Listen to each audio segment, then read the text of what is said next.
Hello students, I am Kunal दुआ from इकोविजनर and आज हम देखते हैं अपना मनी एंड बैंकिंग की क्लास 2। तो क्लास 1 के लास्ट में हमने मॉनेटरी पॉलिसी के जो इंस्ट्रूमेंट्स हैं उसके सिर्फ नाम ही बताए थे, पर क्योंकि काफ़ी बड़ा टॉपिक है तो हमने कहा था इसकी डिटेल हम आज देखेंगे सेकंड क्लास में।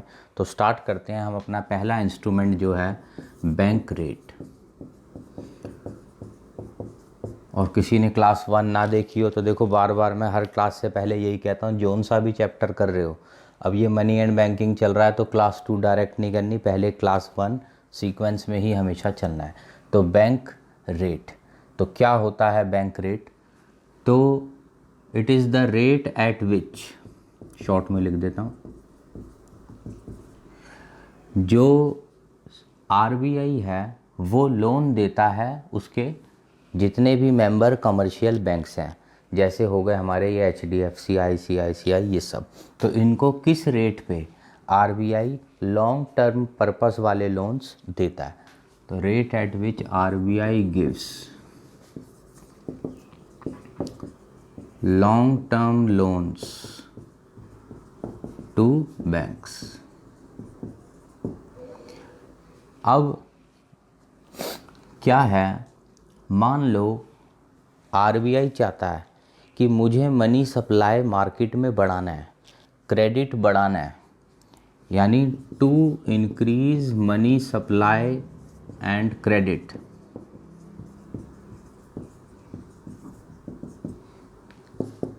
क्या करे आरबीआई? तो देखो सीधी सी बात है, अगर ये बड़ी कॉमन सेंस वाली बात है, मैंने लास्ट क्लास में भी कहा था ये टॉपिक ऐसा है, अगर आप एक बार ध्यान से समझ लो तो आपको कोई मुश्किल नहीं लगेगी। इसमें कॉमन सेंस थोड़ी सी लगानी है कि अगर हम चाहते हैं लोगों को पैसा ज़्यादा मिले, लोन्स ज़्यादा मिले, नोटों की सप्लाई उन पे के पास ज़्यादा आए, तो इसका मतलब आरबीआई ये चाहेगा कि ये जो बैंक्स हो गए, जैसे मान लो इस बैंक को मैं मान रहा हूँ आईसीआईसीआई, एचडीएफसी, ये सब, तो ये लोग पब्लिक को ज़्यादा लोन्स दें। तो ये रेट ऑफ इंटरेस्ट, ये लोन लेते हैं आरबीआई से, पब्लिक लेती है इनसे। तो अगर ये जो लोन का इंटरेस्ट रेट है जिसे हम बोलते हैं बैंक रेट, आरबीआई इनको कम रेटों पे लोन देगा तो ये भी आगे पब्लिक को कम रेटों पे लोन दे सकते हैं। तो अगर आरबीआई चाहता है मुझे पब्लिक को ज़्यादा लोन देने हैं, ज़्यादा मनी सप्लाई पहुंचानी है, तो क्या करेगा RBI? Decrease bank rate so that taking loans become cheaper। सस्ता लोन होगा तो पब्लिक ज़्यादा लेगी, ज़्यादा क्रेडिट मिल जाएगा। और अगर आरबीआई चाहता है कि मैं पब्लिक को मनी सप्लाई या क्रेडिट कम करूं, यानी लोगों को कम लोन्स मिलें, लोगों तक कम पैसा पहुंचे, तो क्या करेगा आरबीआई? कॉमन सेंस लगाओ, वो रेट ऑफ इंटरेस्ट जो इनको देता है लोन, उसका रेट ऑफ इंटरेस्ट बढ़ा देगा। अब जब आईसीआईसीआई, एचडीएफसी को ही महंगे रेटों पे लोन मिलेगा तो वो पब्लिक को तो फिर और महंगे लोन पे देंगे, बीच में अपना प्रॉफिट भी तो वो रखेंगे, तो अपने आप मनी सप्लाई कम हो जाएगी। यानी to decrease money supply and credit,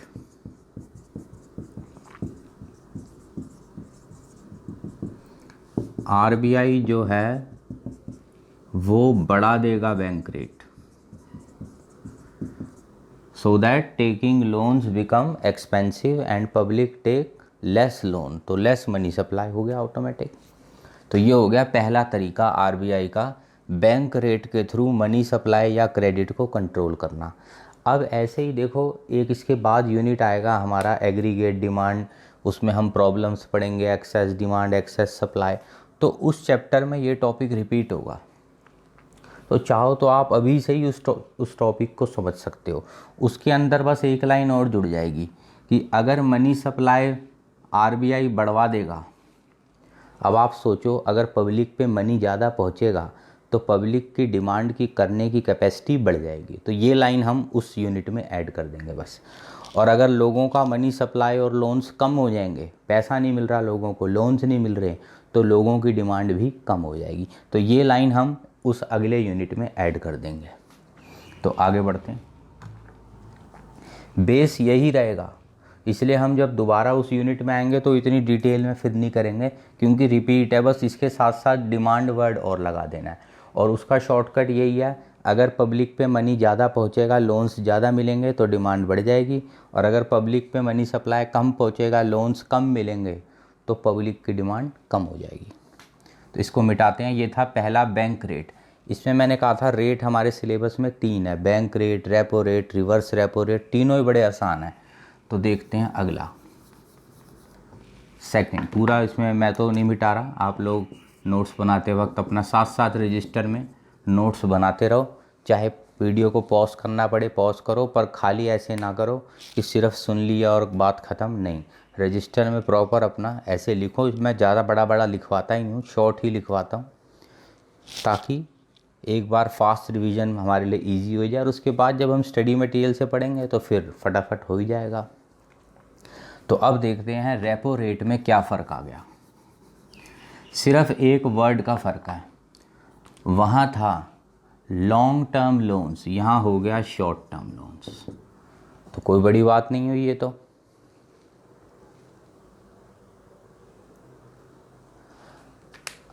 पूरा आंसर सेम है, बस मैं वर्ड बदल रहा हूँ यहाँ। रेपो रेपो और वैसे तो एक शॉर्टकट भी है हमारे पास, इन सभी इंस्ट्रूमेंट्स का शॉर्टकट है। देखो शॉर्टकट वैसे तो लास्ट ऑप्शन होता है, वही कुछ याद नहीं आ रहा तो शॉर्टकट ही लगा दो, कि अगर एक एरो ऊपर जाएगा तो दूसरा एरो नीचे जाएगा। यानी अगर मनी सप्लाई क्रेडिट ऊपर जा रहे हैं तो ये इंस्ट्रूमेंट्स नीचे जा रहे हैं, या ये सब नीचे जा रहे हैं, मनी सप्लाई क्रेडिट नीचे ले जाने हैं, तो ये एरोस यानी इंस्ट्रूमेंट सारे ऊपर कर दो, बढ़ा दो। तो ये शॉर्टकट है, इसके पीछे ये नहीं कोई लॉजिक वाली बात है। लॉजिक तो मैं आपको हिंदी में पूरा प्रॉपर क्या इसका बैकग्राउंड है वो समझा रहा हूँ। शॉर्टकट तो एक इमरजेंसी पर्पज़ होता है, अभी चलो टाइम कम है या कुछ है तो एक बार दिमाग में पता हो, कि अगर ज़्यादा सोचने का टाइम नहीं मिल पाया तो कम से कम इतना पता हो। तो ये हो गया हमारा रेपो रेट। कोई फ़र्क नहीं है, एक पढ़ लिया दूसरा शॉर्ट, बस ये फ़र्क है। तीसरा रिवर्स रेपो रेट। नाम से ज़रूर ये थोड़े डिफरेंट लगते हैं रूटीन लाइफ में।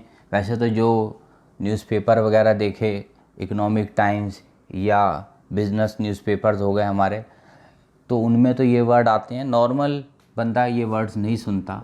Reverse repo rate. तो देखो क्या होता है, जब बैंकों के पास सरप्लस पैसा पड़ा होता है तो वो सोचते हैं अपना कुछ पैसा हम सेंट्रल बैंक पे रखवा देते हैं, कुछ इंटरेस्ट की कमाई हो जाएगी। जैसे हम आम पब्लिक क्या करती है, हमारे पास भी पता, हमें लगता है यार घर में कुछ एक्स्ट्रा पैसे पड़े हैं, इधर मैं अपने घर के अलमीरा में रखूँगा तो वो तो उतने के उतने रहेंगे, चल थोड़ा एफडी करवा देता हूँ, बैंक में पैसे बढ़ जाएंगे। ऐसी बैंक वालों के पास जो पैसा पड़ा है, पब्लिक ने इतना डाल रखा है, वो सोचते हैं यार कुछ अगर और कोई यूज़ नहीं हो रहा तो कम से कम हम इस पैसे को आरबीआई के पास जमा करा देते हैं, कुछ हमें इंटरेस्ट आ जाएगा। उस इंटरेस्ट रेट को बोलते हैं रिवर्स रेपो रेट। तो rate at which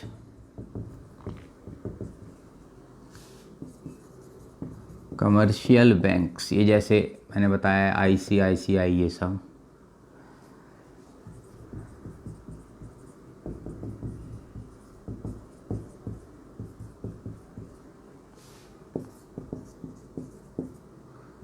surplus funds deposit करते हैं विद आरबीआई।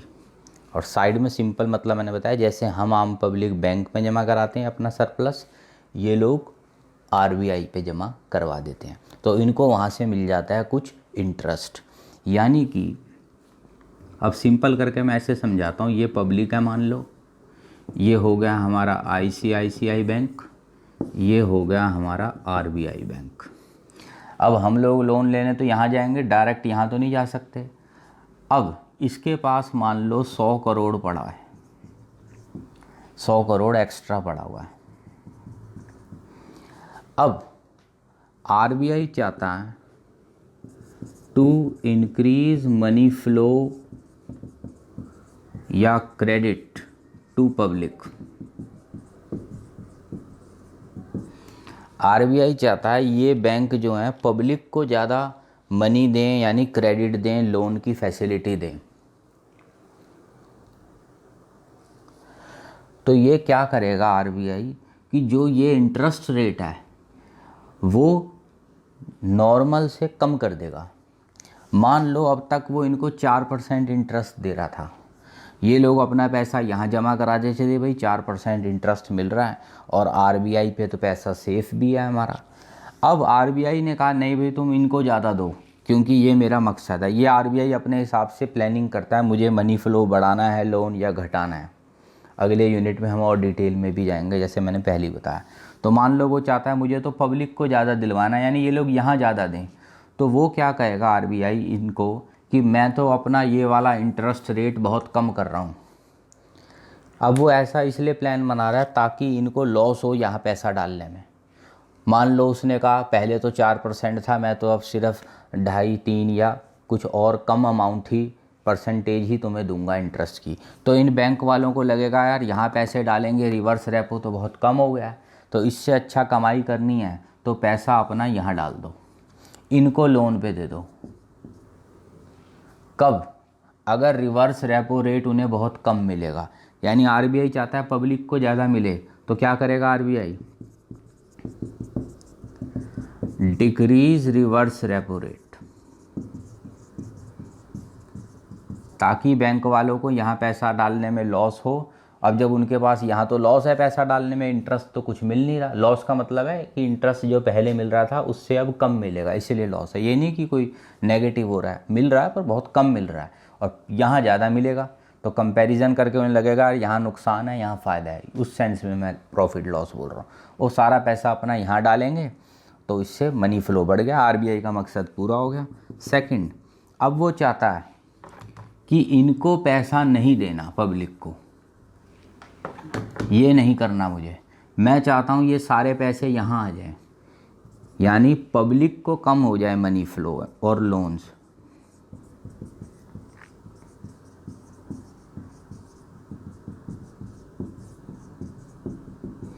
इनको कम मिले या मिले ही ना तो क्या करें? ऑब्वियस बात है, आरबीआई इनको लालच देगा बैंक वालों को कि भाई जो नॉर्मल इंटरेस्ट रेट था मान लो 4%, मैं तुम्हें उससे ज़्यादा दे दूँगा, तुम सारा पैसा अपना मेरे पास ले आओ। तो ये लोग अपना सारा या मेजॉरिटी पैसा यहीं पे ही जमा करा देंगे और पब्लिक को ये उनके पास पैसा बचेगा ही नहीं, क्योंकि उन्होंने अपना मेजॉरिटी या सारा पैसा तो यहाँ लगा दिया। तो ये आरबीआई के प्लान्स होते हैं कि पब्लिक के लोन्स कब बढ़ाने हैं कब घटाने हैं, उसके हिसाब से ये सारे वो अपने इंस्ट्रूमेंट्स चेंज करता रहता। तो क्या करे RBI? Increase reverse repo rate, ताकि जिसको दिक्कत हो वो सिंपल जो मैं वर्ड्स बता रहा हूँ वो भी लिख सकता है, ताकि बैंक वालों को लालच आए कि हम पैसा आरबीआई को ज़्यादा दें और पब्लिक को ना दें। तो अपने इस मकसद को पूरा करवाने के लिए ये आरबीआई के पास इंस्ट्रूमेंट्स हैं। बैंक रेट के थ्रू अपना मकसद, ये आरबीआई का मकसद होता है, क्या करना है मुझे, बढ़ाना है घटाना है क्या करना है, तो वो ऐसे पूरे अपने मकसद को करता है। तो इसे मिटाते हैं। अगला 3 हमारे रेट हो गए, bank rate, repo rate, reverse repo rate. देखो शॉर्टकट यहाँ भी चल रहा है, एक बढ़ाओ एक घटाओ। देखो ये अगर बढ़ाना है तो ये शॉर्टकट सब में चल जाता है, पर इसमें कोई लॉजिक नहीं है। लॉजिक तो पूरा जैसे मैंने भी बताया ये समझाना है, ये सब पेपर में नहीं बनाना, ये तो समझाने के लिए होता है। अब करते हैं पॉइंट 4, लिक्विडिटी रेशो, या इसे हम बोलते हैं स्टैट्यूटरी लिक्विडिटी रेशियो, SLR भी बोल सकते हैं। तो क्या होता है ये रेशो? एग्जाम्पल से एक समझाता हूँ। अब ये नहीं पेपर में भी तुम्हें ऐसे टेबल वेबल बनाने होते हैं, ये टेबल या जो मैं ये डायग्राम ये सब मैं तुम्हें समझाने के लिए करता हूँ।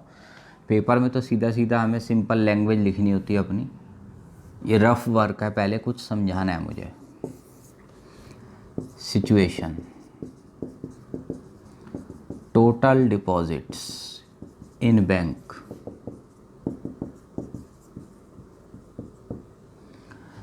रिजर्व और loans given by bank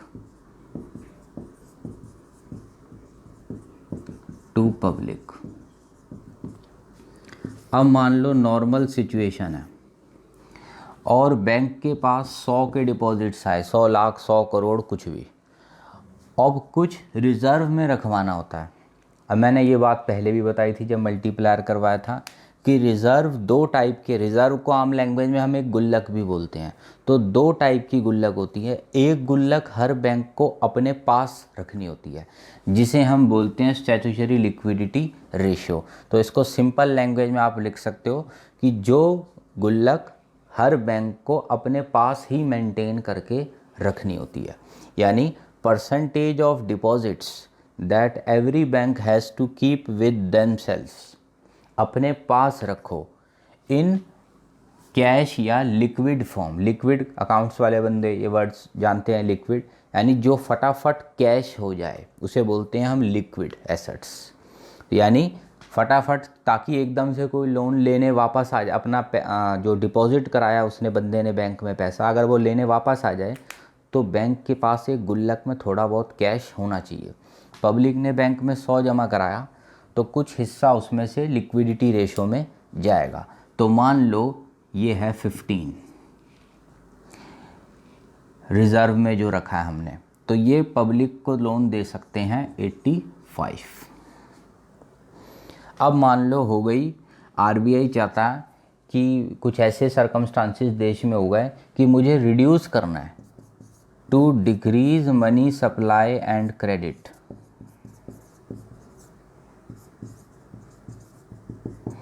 RBI क्या कहेगा, जो ये रिज़र्व रिक्वायरमेंट्स है, देखो रिज़र्व दो है, मैं फिर बोल रहा हूँ, ये वाला होता है जो हर बैंक को अपने पास रखना है, और दूसरा रेशियो इसके बाद आएगा, वो भी अभी बता देता हूँ, वो हमें आरबीआई के पास रखवाना होता है। मतलब दोनों का जॉइन करके टोटल रिज़र्व ही है। तो अब क्या होगा, अगर आरबीआई चाहता है कि मुझे लोन्स और ये सब कम करने हैं, तो कॉमन सेंस लगा लो, हम इसको कम करना चाहते हैं लोन्स को। तो मान लो इसको हमने कर दिया 80, यानी वो रिज़र्व की जो रिक्वायरमेंट्स है, जो गुल्लक में डालने हैं पैसे, वो तो एक टाइप से ब्लॉक हो गए ना पैसे बैंक वालों के, तो वो रेशो उसने बढ़वा दिया, यानी ये करवा दिया 20। या वो चाहता है इंक्रीज़ कर दो मनी सप्लाई एंड क्रेडिट, तो कैसे इंक्रीज़ होगा, मान लो ये 100 था, ये 85 से, मान लो वो चाहता है कि इसको बढ़ा दिया जाए, 90 कर दिया जाए, तो रिज़र्व रिक्वायरमेंट्स को 10 कर दो। ये रफ वर्क है, पेपर में ऐसे नहीं बनाना, ये सिर्फ मैं एक कहानी सी सुना रहा हूँ, लैंग्वेज में अभी बनाऊँगा सारी, तो आप इसको रफ वर्क करके ही नोट करना कहीं। तो ये आरबीआई इस टाइप से प्लान बनाता है कि ये जो रिज़र्व, या चाहो तो इसको आप लोग गुल्लक वर्ड भी लिख सकते हो, गुल्लक में जो पैसा ब्लॉक हो गया। गुल्लक दो टाइप की, बार बार बोल रहा हूँ, गुल्लक का एक पार्ट ये होता है जो बैंक के पास आईसीआईसीआई अपने पास रखता है, ये गुल्लक, ये वाली, और दूसरी गुल्लक वो रखवाता है आरबीआई के पास। तो रिज़र्व में दो रिज़र्व होते हैं, तो ये टोटल की बात कर रहा हूँ मैं गुल्लक। ये था एक मेरा रफ़ एग्ज़ाम्पल कि कैसे गुल्लक को बदलने से, रिज़र्व्स को बदलने से हम लोन्स को बदल सकते हैं। तो अब ये रफ़ वर्क मेरा ख़त्म हुआ, मैं चलता हूँ अपने मेन आंसर पे, जो कि है लिक्विडिटी रेशो या स्टैट्यूटरी लिक्विडिटी रेशो। तो इस रफ़ वर्क से मुझे बस जो मेन बात समझानी थी वो बात इतनी सी थी कि अगर आप रिज़र्व को बढ़ाओगे, रिज़र्व को ये देखो यहाँ से यहाँ बढ़ा दिया तो लोन्स कम हो जाएंगे। When we increase reserve, loans कम हो जाएंगे, और जब हम रिज़र्व कम करेंगे तो लोन्स बढ़ जाएंगे। ये था इस रफ़ वर्क का कंक्लूजन। अब हम अपने टॉपिक पे चलते हैं, क्योंकि ये रफ़ वर्क समझना ज़रूरी है, इसका आंसर अगर हमें लिखना है ढंग से। तो पहले तो इसका मतलब ये क्या होता है, it is percentage of total deposits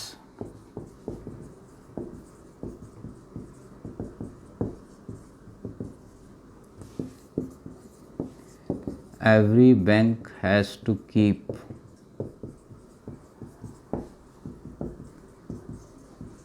with themselves as cash या liquid form।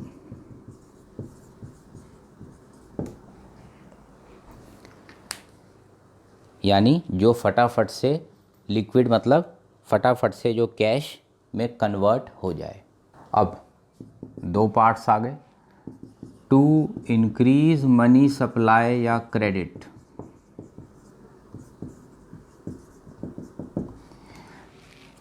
ये देखो यहाँ लिखा हुआ है, अगर हम चाहते हैं लोन्स और क्रेडिट ये सब बढ़ें तो गुल्लक में जो पैसे हम डलवा रहे हैं उनसे, इस गुल्लक में हो चाहे अगली वाली गुल्लक में, ये तो अपने पास है विद देम सेल्फ, दोनों का आंसर सेम ही है कि गुल्लक में जो पैसा डलवा रहे हो वो बढ़वा दो, ताकि अगर हम चाहते हैं पब्लिक को लोन ज़्यादा मिले तो गुल्लक के अंदर जो पैसे हम डलवा रहे हैं वो कम करवा देंगे, ताकि पब्लिक के लिए ज़्यादा हो जाए पैसा अवेलेबल।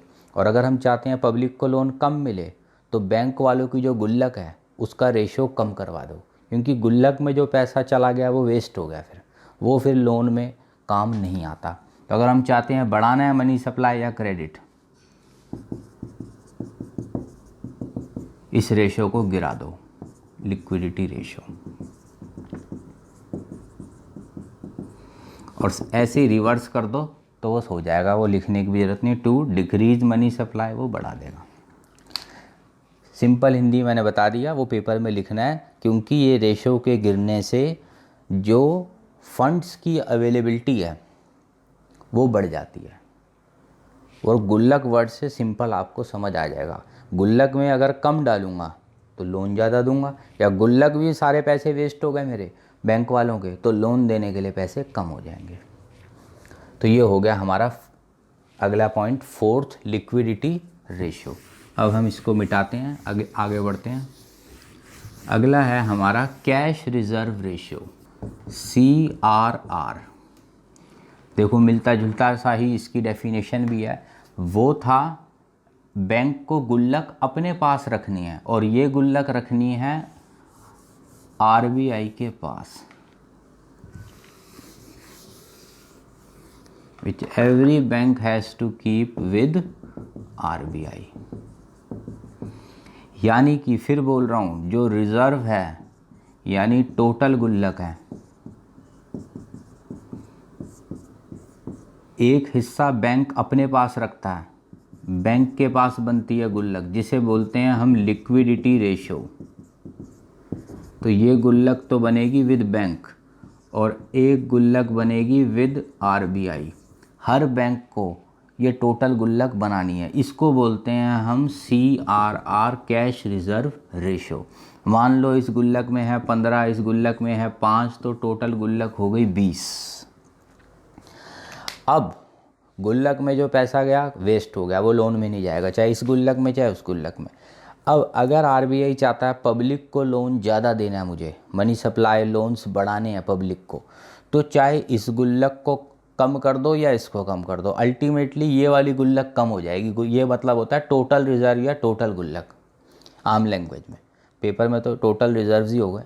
तो ये जैसे ही कम होगा आपके मनी सप्लाई या लोन्स टू पब्लिक बढ़ जाएंगे। तो आंसर वही का वही है, जो आंसर इसका है वही इसका है, यानी टू इंक्रीज मनी सप्लाई या क्रेडिट।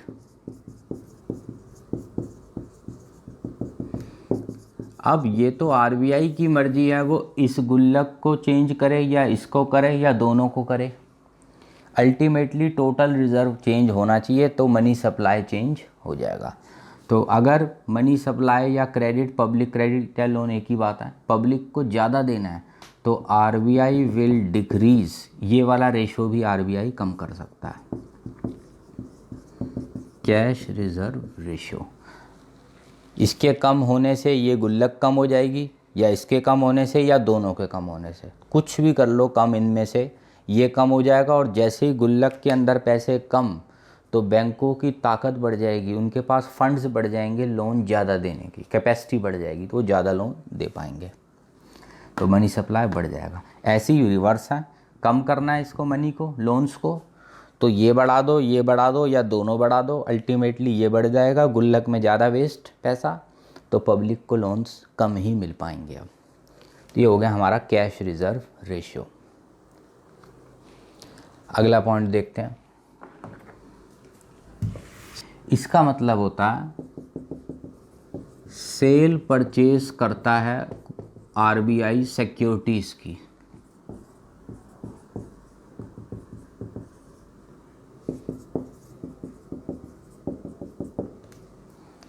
अब मान लो आरबीआई के पास ये कुछ गवर्नमेंट की सिक्योरिटीज़ पड़ी हैं, किसी के डिबेंचर, बॉन्ड्स, कुछ सिक्योरिटीज़ पड़ी हैं, कुछ कागज़, मान लो आम लैंग्वेज में ये कागज़ पड़े हैं।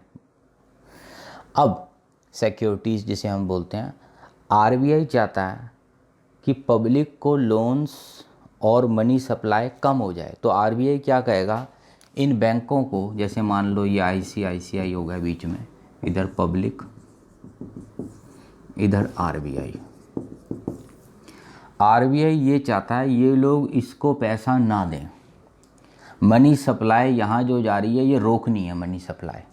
तो क्या करें, आरबीआई इनको बहुत सारी सिक्योरिटीज़ बेचेगा, डिबेंचर्स, ये कागज़ बेचेगा और बदले में इनसे पैसा ले लेगा। यानी इनको वो पकड़ा देगा सिक्योरिटीज़, डिबेंचर्स ये सब, और इनसे ले लेगा कैश, मनी। अब वो ये सिक्योरिटीज़ इनको भी डायरेक्ट बेच सकता है, क्योंकि अलग अलग सिक्योरिटीज़ होती हैं, पब्लिक भी खरीदती है, पर पब्लिक जो खरीदती है उनकी वैल्यू थोड़ी कम ही होती है, लिख सकते हैं वो भी। ये लोग बड़े अमाउंट में ख़रीदते हैं। तो मान लो इसके पास 100 करोड़ थे, ये सोच रहा था मैं पब्लिक को दूंगा लोन, पर आरबीआई ने कोई ऐसा ऑफ़र निकाला कि मुझसे सिक्योरिटी ख़रीद लो, बड़ा अच्छा तुम्हें रिटर्न दे दूंगा। तो ये लालच में आ गए और इन्होंने अपना सारा पैसा इसको दे दिया।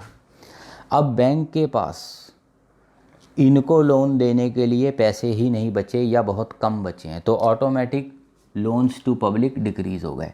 यानी आरबीआई ने जब सेल करी सिक्योरिटीज़ की,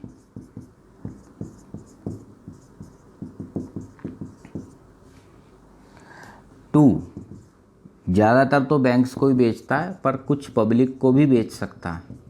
पर बात यह है, पब्लिक भी अगर ख़रीदती है तो भी वो चेक से पेमेंट करेगी, चेक यहाँ से पेमेंट कटेगी, क्योंकि चेक मतलब बैंक से पैसा आएगा, फिर भी बैंक से पैसा यहीं। तो कुल मिला के जब ये सिक्योरिटीज़ आरबीआई बेचता है तो पब्लिक को, बैंकों को कागज़ तो पकड़ा देगा, ये वेंचर जो भी है सिक्योरिटी वो तो पकड़ा दिया, पैसे उनसे ले लिए। तो यहाँ जो इनके पास जो पैसा पहुँचना है लोन, वो कम हो जाएगा।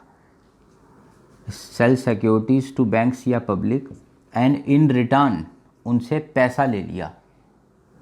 अब पैसा ले लिया तो बैंकों के पास जो पहले उनकी लोन गिविंग कैपेसिटी थी वो अब नहीं बची, वो सारा पैसा यहाँ ब्लॉक हो गया आरबीआई के पास।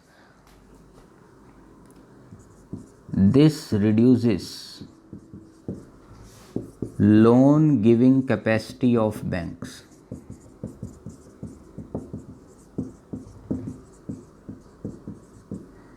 सो मनी सप्लाई या क्रेडिट टू पब्लिक डिक्रीजेस।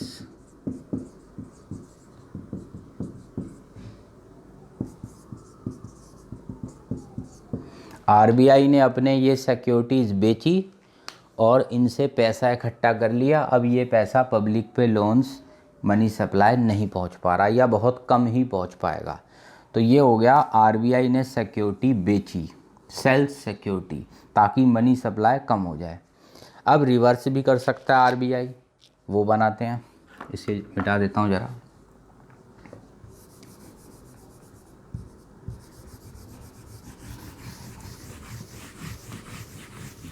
अब आरबीआई चाहता है कि ये जो बैंक्स हैं ये इनको ज़्यादा से ज़्यादा मनी सप्लाई या पैसा दें, मनी सप्लाई या क्रेडिट बैंक वाले पब्लिक को दें। लोन्स या क्रेडिट एक ही बात है, पर बैंक वालों के पास मान लो पैसे ही नहीं है देने के लिए इनको, पर आरबीआई चाहता है कि भाई इस सरकमस्टांस में इनको देना चाहिए, इनको ज़्यादा लोन, पैसा इनके पास है नहीं। तो आरबीआई क्या स्कीम निकालेगा, ऊपर हमने लिख रखा है कभी सेल भी करता है अपने कागज़ों को, सिक्योरिटीज़ को, कभी परचेज भी। तो RBI purchase back its securities from banks या public in return give them money. तो आरबीआई ने इन सबको कहा, ज़्यादातर देखो मैं बैंक्स का ही रोल मार रहा हूँ, पब्लिक का भी होता है पर वो कम होता है, तो ज़्यादातर बैंकों का है। तो बैंक वालों ने इनको वो कागज़ वापस कर दिए, वो जो डिबेंचर के कागज़ थे, सिक्योरिटीज़ थी जो भी थी, वो अलग अलग वैरायटी होती है सिक्योरिटीज़ की भी, वो सब वापस कर दिए। और इसने इनको हज़ारों करोड़ों जो भी था वो मनी पकड़ा दिया। ये लो, अब इनके पास आ गए मान लो 1000 करोड़ आ गए, क्योंकि इन्होंने आरबीआई ने अपने वो कागज़ वापस ख़रीद लिए। कागज़ यहाँ आ गए, पैसा यहाँ आ गया। और कुछ पब्लिक ने भी ख़रीदा होगा तो कुछ पैसा डायरेक्ट पब्लिक को मिल जाएगा, क्योंकि पब्लिक ने भी अपने कागज़ इनको वापस कर दिए और इनसे पैसे ले लिए। तो कुल मिला के जब आरबीआई ये ऑप्शन लेता है परचेज़ करना माल अपने सिक्योरिटीज़, बदले में सबको पैसा बांटता है। तो अब बैंक वालों के पास बहुत पैसा आ गया तो इनकी लोन गिविंग कैपेसिटी बढ़ जाएगी। This increase loan giving capacity of banks.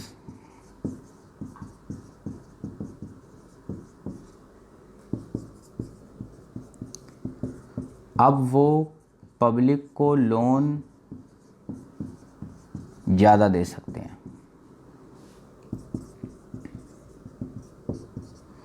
तो ये भी आरबीआई का एक तरीका है। देखो सारे आरबीआई के ही तरीके हैं कि कैसे मार्केट में या तो मनी सप्लाई बढ़ाई जाए, लोन्स या मनी सप्लाई, या ये कम करे जाएं। तो आरबीआई के अलग अलग इंस्ट्रूमेंट्स हम पढ़ रहे थे। तो ये तो सारे हमने पढ़े क्वांटिटेटिव इंस्ट्रूमेंट्स। क्वांटिटेटिव याद रख सकते हो, ज़्यादा क्वांटिटी में थे ये, 6 हैं क्वांटिटी, यानी नंबर में 6 हैं ये। अब हम पढ़ते हैं क्वालिटेटिव, वो 3 हैं। तो ये ज़रा क्लियर कर देता हूँ। पेपर में ये ऐसे डायग्राम और ये सब नहीं बनाने होते हमें, सिर्फ ये लैंग्वेज, वो तो मैंने थोड़ी शॉर्ट में लिखी है। स्टडी मटेरियल में देखोगे जो मैं ये सब अभी हिंदी शॉर्ट में बोलता जा रहा हूँ, मैंने उसको भी थोड़ा प्रॉपर लैंग्वेज में लिख रखा। पर डायरेक्ट उसको नहीं पढ़ना, डायरेक्ट वहाँ से पढ़ोगे कन्फ्यूज़ हो जाओगे। पहले यहाँ से समझना है, उसके बाद वो लैंग्वेज पढ़नी है। तो अब हेडिंग दे दो। वो तो 6 थे हमारे क्वान्टिटेटिव, अब हम कर रहे हैं क्वालिटेटिव। लास्ट क्लास से कंटिन्यूएशन में चल रही है आज की क्लास। हमने ये सारा पढ़ा था, क्वांटिटेटिव, क्वालिटेटिव, नाम वगैरह सब। First, margin requirements. मार्जिन, इसको भी मैं फिर कह रहा हूँ, मैं थोड़ा रफ वर्क करूँगा पहले और एक एग्जाम्पल से आपको समझाता हूँ।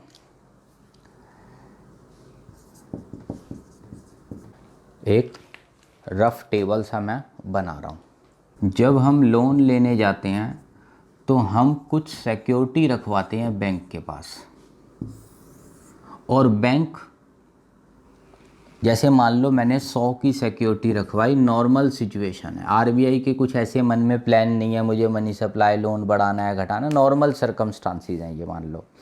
और बैंक में हमने 100 के कुछ अपने कागज़ रखवाए, 100 लाख की मान लो प्रॉपर्टी रखवाई, राउंड फिगर 100 आगे लाख करोड़ तो आप जो भी मान लो वो है। और बैंक कुछ मार्जिन रख के चलता है, यानी बैंक को पता है भी पूरा का पूरा लोन नहीं देना, इसे सेफ्टी के लिए भी मैं बोल सकता हूँ, सेफ्टी रखता है बैंक वाला कुछ, फॉर सेफ्टी। उसने कहा 20% मैं अपनी सेफ्टी रखूँगा, यानी तुम मेरे पास 100 का गोल्ड, 100 की प्रॉपर्टी लाओगे, मैं 20% सेफ्टी रखूँगा अपनी मार्जिन, और तुम्हें लोन दूंगा 80, लोन टू पब्लिक 80। अब क्या हुआ, आरबीआई ने अपना प्लान बनाया कि मैं चाहता हूँ लोन्स टू पब्लिक कम हो। RBI wants to decrease money supply या क्रेडिट।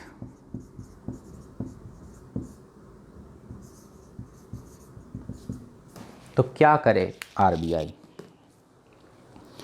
तो बड़ी सिंपल सी बात है, लोग लेके आए 100 का गोल्ड या प्रॉपर्टी कुछ, आरबीआई चाहता है ये वैल्यू कम हो जानी चाहिए, यानी ये 70 तो आरबीआई रूल बना देगा जी मैंने तो अब सब बैंकों को कह दिया है मार्जिन जो है ना सेफ्टी का वो बढ़ा दो, 30 कर दो, ताकि लोन टू पब्लिक कम हो जाए और आरबीआई का प्लान सक्सेसफुल हो जाए।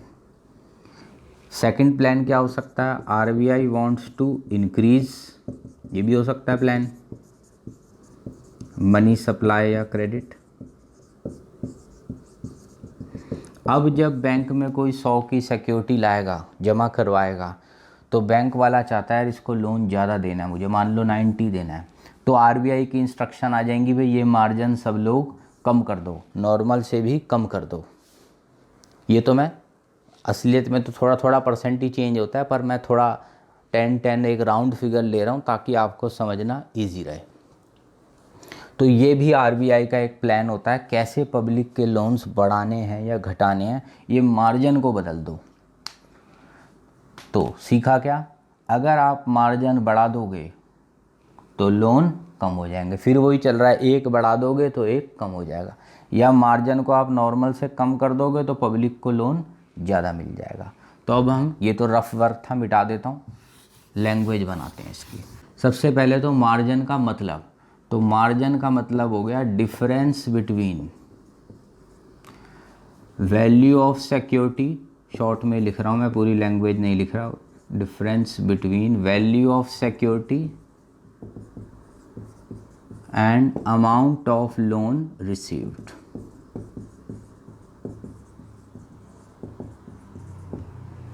ठीक है, इन दोनों के बीच में जो डिफरेंस है। अब दो बातें हो सकती हैं, टू इंक्रीज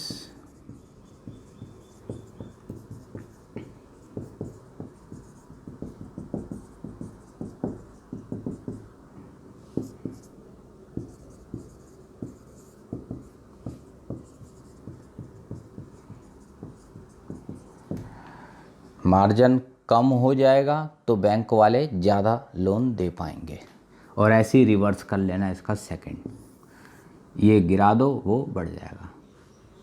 आगे बढ़ते हैं, फर्स्ट हमारा मार्जिन रिक्वायरमेंट ख़त्म, इसका सेकंड का जो वाइस वर्सा है वो मैं नहीं लिख रहा, ओरल बता दिया। पहला हो गया मार्जिन, अब हम करते हैं अगला moral suasion.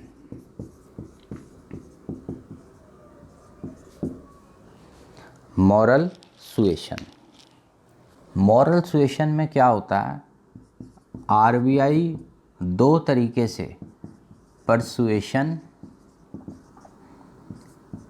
And pressure use करता है, परसुएशन एंड प्रेशर का इस्तेमाल करता है सभी बैंकों के ऊपर, ताकि वो जितने भी गाइडलाइंस अब तक आरबीआई ने दी हैं उन बैंकों को, वो ये लोग फॉलो करें। तो यानी इसके अंदर आरबीआई ने कुछ नया नहीं बताना, सिर्फ पुरानी जो इंस्ट्रक्शन है, पता चले आरबीआई तो बैंक वालों को इंस्ट्रक्शन दिए जा रहा है इतने टाइम से और वो फॉलो ही नहीं कर रहे, तो यहाँ पे उन्हें आराम से और थोड़ा प्रेशर से समझाता है कि जितनी मेरी इंस्ट्रूमेंट्स मैंने तुम्हें ऑर्डर दिए हैं, ये बढ़ाओ ये घटाओ, तुम्हें ये फॉलो करने हैं। तो परसुएशन एंड प्रेशर यूज़ करता है so that all banks follow guidelines given by RBI. तो इसमें कुछ ज़्यादा नई बात हमें नहीं सीखनी, सिंपल सी लैंग्वेज है, इसमें कुछ नहीं है ऐसा खास। मॉरल सुएशन, नाम से लग रहा है मॉरल, यानी बैंकों को कहता है भी तुम्हारी मॉरल रिस्पॉन्सिबिलिटी है कि मेरी सारी गाइडलाइंस को फॉलो करो, मैं तुम्हें समझा रहा हूँ। अगला तीसरा लास्ट है बस ये, selective credit control, SCC, selective credit control. अब देखो ये भी नाम से अगर हम थोड़ा सा इसको स्टेप बाय स्टेप देखें, सिलेक्टिव मतलब कुछ जगह, क्रेडिट कंट्रोल मतलब आरबीआई हर जगह कंट्रोल नहीं कर रहा, कुछ ही जगह पे क्रेडिट को कंट्रोल करेगा, यानी आरबीआई सिलेक्टिव हो जाएगा।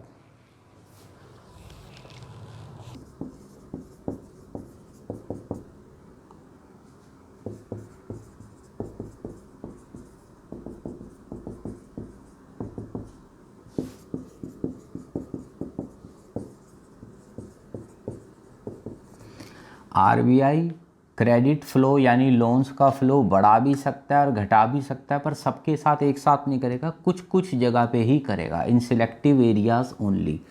तो इसके दो पार्ट होते हैं, या तो पॉजिटिव वे में क्या करेगा, पॉजिटिव, अगर हम इसको दो अप्रोच से यूज़ करता है, एक पॉजिटिव तरीके से, एक नेगेटिव से। पॉजिटिव में मान लो उसने क्या करा, increase credit flow to small scale industries, ऐसे कर दिया उसने। मान लो सबका लोन या क्रेडिट नहीं बढ़ाया, आरबीआई ने इंस्ट्रक्शन दे दी बैंकों को, सिर्फ मैं स्मॉल स्केल इंडस्ट्रियों का ही बढ़ाऊंगा।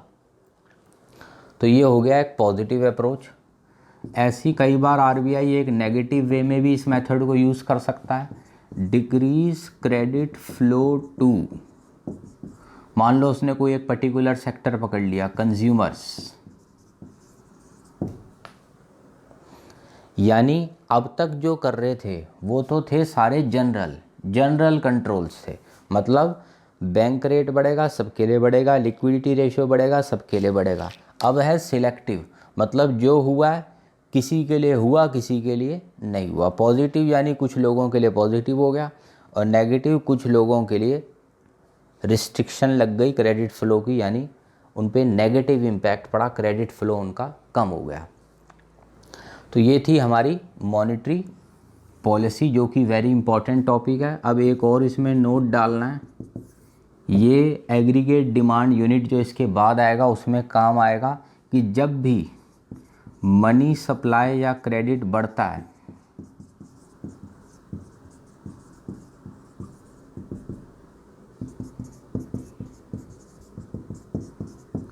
तो पब्लिक की डिमांड बढ़ जाती है, डिमांड ऑफ पब्लिक, यहाँ पे मेरा मतलब है डिमांड ऑफ पब्लिक।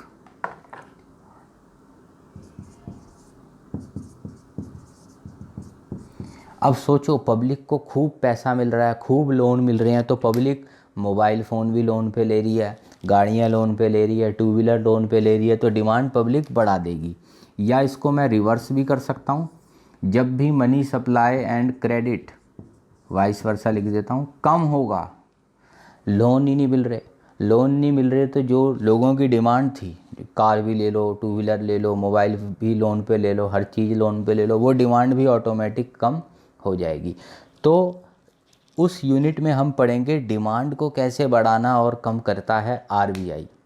तो फिर हम आंसर यही लिखेंगे सारे, सिर्फ साथ में जब जब ये लिखेंगे कि मान लो बैंक रेट, पहले ही बताया था अगर बैंक रेट बढ़ेगा तो लोन्स मनी सप्लाई कम हो जाएंगे तो डिमांड कम हो जाएगी।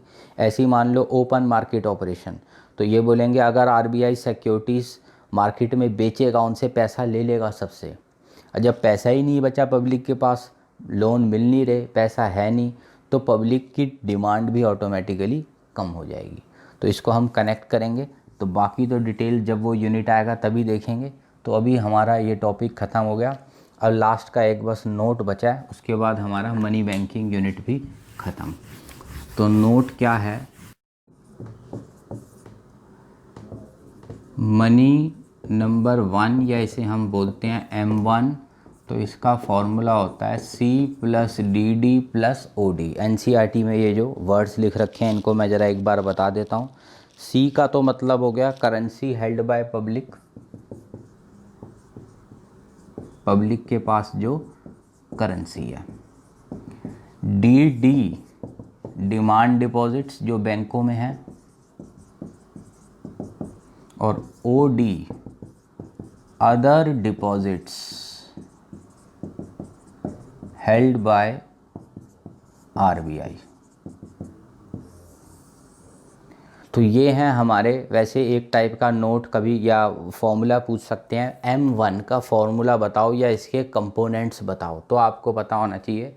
C currency held by public, DD जो हो गए हमारे डिमांड डिपॉजिट जो बैंकों में पड़े हैं, और OD हो गया हमारा other deposits held by RBI. जैसे आरबीआई के पास भी कुछ डिपॉजिट्स होते हैं फॉरेन बैंकों के या गवर्नमेंट के, IMF के, तो ये सारे हमारे हो गए अदर डिपॉजिट्स। तो ये हमारा एक यूनिट मनी बैंकिंग का था, जो ज़्यादा बड़ा यूनिट तो नहीं है, छोटा सा ही था, 2 क्लासों में हमारा ये फिनिश हो गया। तो आज हम यहीं तक रखते हैं, अगली क्लास में हम अपना नेक्स्ट यूनिट स्टार्ट करेंगे। ठीक है, थैंक यू।